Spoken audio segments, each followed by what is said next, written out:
Hi everyone.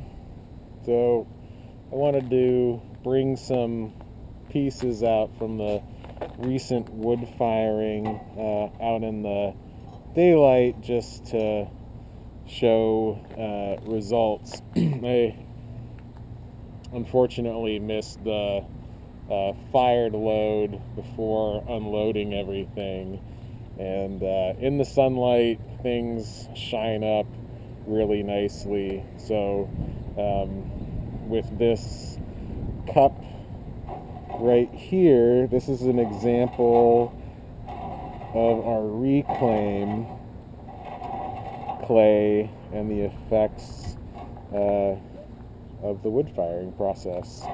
Right, so things are a little bit bare on this side. The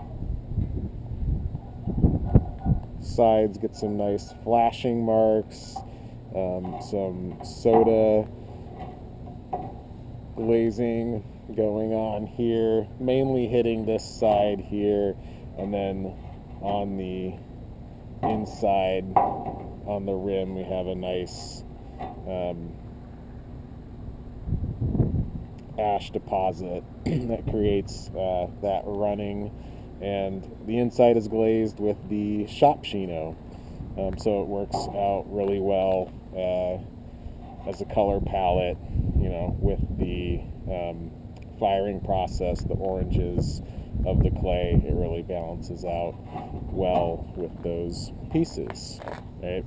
So here's an example of our high fire white that we use to make these textured cylinders, right? So it comes out really nicely, a little darker surface when the soda hits that side and has some carbon trapping, but turns out really lovely. I'll bring it in for a closer look here, right? Has a really nice color variation between the area that's being hit by wood ash and soda to the more quiet side on the back, right? And then these pieces here, the growler and this plate, are examples of the Baco red clay that we have in the studio, and I really enjoy it.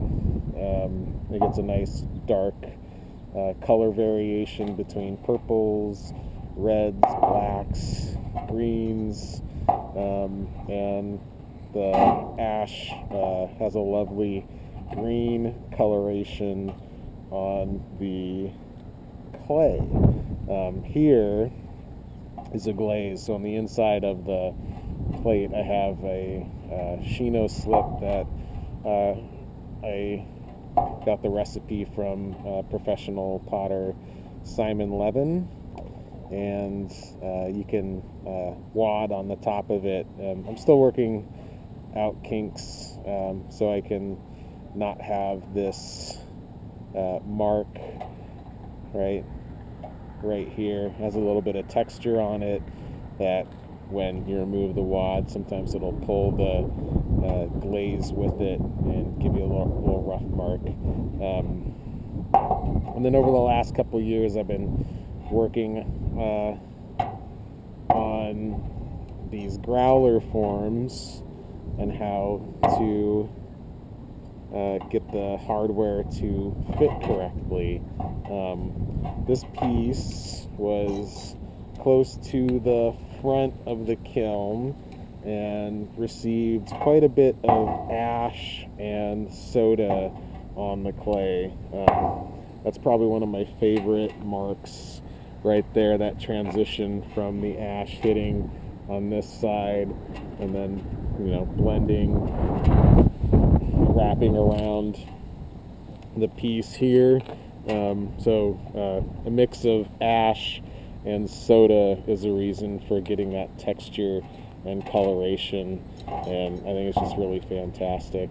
So works out well, right? So results from the firing turned out excellent.